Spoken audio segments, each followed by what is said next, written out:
Salut les gars, ça fait un moment que j'ai pas fait de vidéo où je réponds à vos questions. La dernière fois c'était pour mes 100 000 abonnés il y a déjà plus de 2 ans. Donc voilà, je vous ai demandé sur Instagram de me poser des questions un petit peu sur tout et je vais y répondre dans cette vidéo. Quelle a été ta première guitare et l'as-tu encore? Alors ma première guitare c'était une guitare acoustique, une Tanglewood et non je l'ai plus. Tu joues depuis quand et à quelle fréquence? Je joue exactement depuis septembre 2011 et au niveau de la fréquence, clairement j'ai eu des phases. Au collège je jouais énormément, plusieurs heures par jour.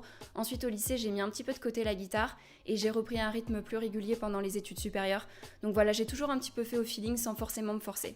En ce moment par exemple je suis motivée, j'ai le temps donc je joue à environ 2 heures par jour.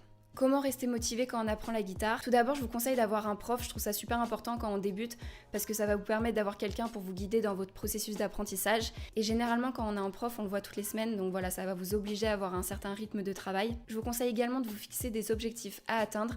Par exemple, savoir jouer tel morceau ou savoir maîtriser telle technique, c'est super important. Et également, essayer de jouer avec d'autres musiciens, vous allez voir, vous allez progresser super vite. Et je sais qu'on a tendance à s'ennuyer un petit peu parfois quand on joue seul, donc voilà, c'est super important d'essayer de jouer avec les autres, ça va vous sortir de votre zone de confort. Quelle est ta routine quand tu pratiques et comment tu la fais? Clairement, j'ai pas vraiment de routine particulière, mais quand je pratique mon instrument, je fais principalement 2 choses, à savoir relever des morceaux à l'oreille, donc apprendre des morceaux, ou improviser sur des backing tracks. À partir de combien de temps as-tu su jouer de la guitare? On va dire qu'en quelques mois, je savais faire des accords basiques à la guitare acoustique. Et ensuite, au bout d'1 an, je suis passée à la guitare électrique et je commençais à faire doucement des solos et improviser, etc. Mais bon, c'était pas encore ça. Est-ce qu'il y a des jours où on est mauvais à la guitare, où on peut rien jouer de correct? Bien sûr qu'il y en a, c'est comme tout.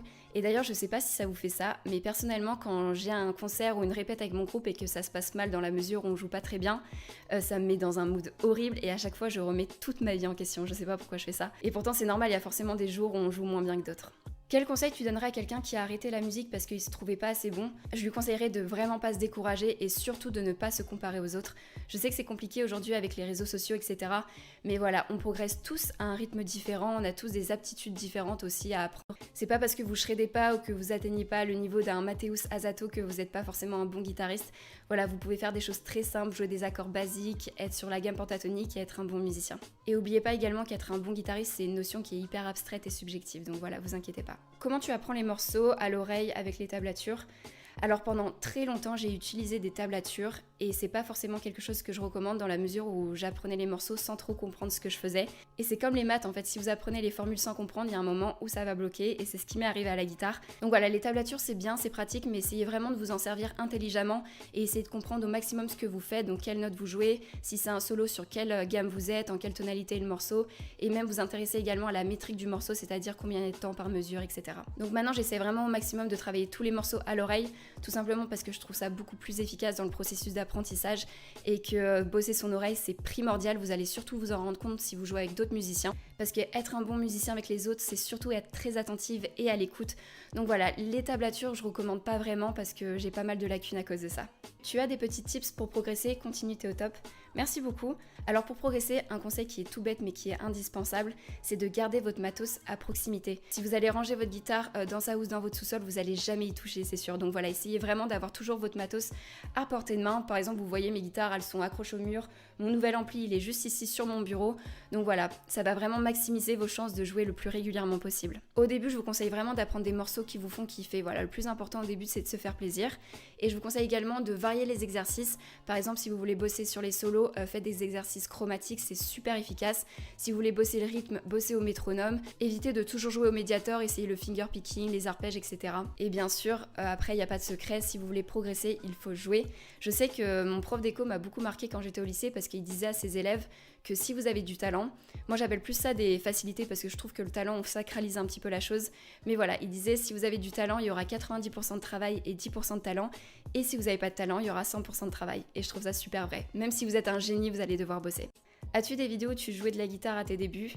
Alors je vous ai retrouvé des vidéos, dont une que mon père a prise en juillet 2012, donc là j'étais à 9 mois de guitare et je reprenais I Want You Back des Jackson 5.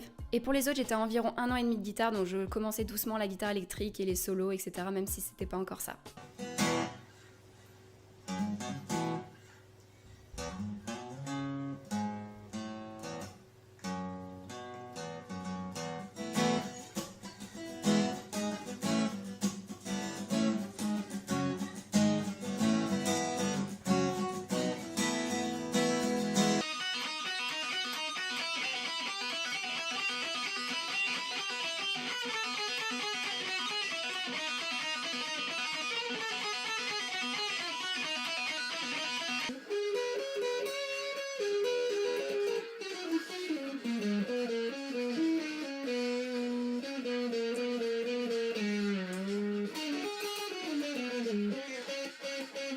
Quand je revois ces vidéos, je me rends compte à quel point ça doit être horrible quand t'es parent d'entendre ça au quotidien.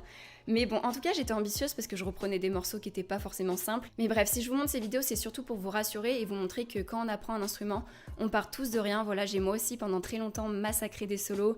J'avais aucun rythme, pas de dextérité dans les doigts. Enfin, j'étais éclatée au sol, quoi, on peut le dire. Mais voilà, le tout, c'est de pas se décourager et si vous bossez, vous allez forcément progresser. Est-ce que tu as des recommandations de marques de guitare pas chères pour commencer? Alors, vous me posez beaucoup cette question, mais c'est assez compliqué pour moi d'y répondre dans la mesure où ça dépend vraiment de vos goûts, du son que vous recherchez, de ce que vous avez envie de jouer.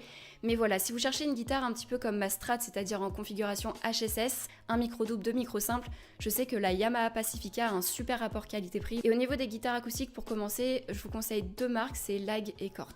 Y a-t-il un modèle de guitare que tu n'as pas eu la chance d'essayer avec lequel tu rêves de jouer? Je rêverais d'essayer les PRS. Quelle est la guitare de tes rêves? J'ai toujours rêvé d'avoir une Strat, donc voilà, la guitare de mes rêves, c'est celle que j'ai actuellement, je l'adore et je me vois vraiment pas jouer sur autre chose. Pour toi, quel est le plus important, la guitare ou l'ampli? Clairement, c'est l'ampli. Vous verrez que si vous avez une guitare pas terrible sur un bon ampli, ça va sonner alors que le contraire, pas du tout. Comment tu enregistres tes vidéos? Donc j'ai fait une vidéo entièrement dédiée à ce sujet sur ma chaîne, je vous invite à aller la voir. Donc elle est valable pour toutes mes vidéos, sauf pour les deux dernières que j'ai enregistrées avec le Spark Amp de Positive Grid. Combien de prises tu fais pour enregistrer tes solos? Sois honnête. Alors, en toute transparence, j'en fais beaucoup. Je pense qu'à chaque fois, il y en a au moins une dizaine, dans la mesure où j'ai le syndrome de je panique quand je m'enregistre. Pourtant, ça fait depuis 2013 que je fais des vidéos, mais voilà, à chaque fois que j'appuie sur le bouton pour m'enregistrer, je perds instantanément 4 ans de guitare, je sais pas pourquoi. Combien de guitares tu as? J'ai 9 guitares et une basse. Tu peux présenter tes guitares et amplis, ça peut vraiment être une bonne idée de vidéo, donc dites-moi en commentaire si ça vous intéresse et je le ferai avec plaisir. Quel tirant de cordes utilises-tu sur ta Strat? Donc j'utilise du 1046 pour les guitares électriques et du 1053 pour les guitares acoustiques, et toujours chez la marque D'Addario. Un morceau dans ta playlist que tu aurais aimé avoir écrit et composé? Oula, honnêtement, il y en a plein, mais là, ce qui me vient tout de suite à la tête, je dirais Landslide de Fleetwood Mac. Quel est ton artiste ou ton groupe préféré à reprendre? C'est Pink Floyd et c'est d'ailleurs le groupe que j'ai le plus repris sur ma chaîne, je pense. Quel est ton solo de guitare préféré? Honnêtement, je pense que c'est tous les solos de Gilmour, tout simplement parce que je trouve que c'est des solos qui sont ultra puissants et chargés en émotions, et j'ai beau les avoir écoutés 4 milliards de fois, ça me fait toujours le même effet. Quelle est la chanson que tu ne sais pas encore jouer par difficulté ou non, que tu adorerais maîtriser? Je dirais Afterlife d'Avenged Sevenfold et également Sultan of Swing. Je sais que vous me harcelez sous chacune de mes vidéos pour que je la fasse. En toute honnêteté, pour le moment, j'ai un petit peu de mal avec le finger picking et si je reprends du Mark Knopfler au Mediator, je vais me faire lyncher sur la place publique, donc c'est même pas la peine. Est-ce que t'as déjà pensé à arrêter la musique? Jamais. Qu'est-ce que tu as écouté récemment?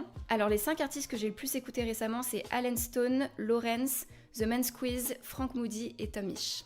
Tes études et la guitare, tu concilies ou tu vas choisir au final? Alors on m'a beaucoup posé cette question et après avoir eu ma licence d'économie et de gestion l'année dernière, j'ai décidé d'arrêter mes études. Déjà en grande partie parce que ma licence me passionnait pas et aussi parce que j'arrivais à un stade où j'étais un petit peu frustrée parce que j'avais cours du lundi au vendredi, je bossais tous les week-ends et quand j'avais un petit peu de temps, je faisais de la guitare.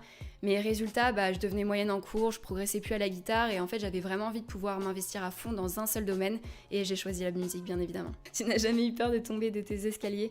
Alors cet escalier il vous intrigue énormément, en même temps je comprends, enfin en soi il est hyper dangereux. Je sais que la personne qui était là avant avait son lit en haut, mais personnellement je vais pas vous le cacher, je picole un petit peu trop pour prendre ce risque au quotidien.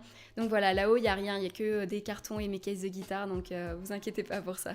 Et la dernière question, qu'est-ce que ça fait d'être une inspiration pour d'autres guitaristes? Honnêtement, j'ai du mal à me rendre compte qu'à mon niveau, j'arrive à motiver ou à inspirer des gens. Mais sachez que quand je reçois ce genre de message, ça me fait extrêmement plaisir et que ça me motive moi aussi énormément en retour. Et dans ma petite vie, vous donner envie de faire de la musique, c'est de très loin mon plus grand accomplissement. Donc voilà, c'est beau ce que je dis. Bref, merci à tous d'avoir regardé cette vidéo, j'espère qu'elle vous aura plu. En tout cas, je vous prépare pas mal de vidéos qui vont changer un petit peu, avec un luthier notamment, comme vous avez pu voir sur Instagram. J'ai hâte de vous montrer tout ça et on se dit à très vite dans une prochaine vidéo.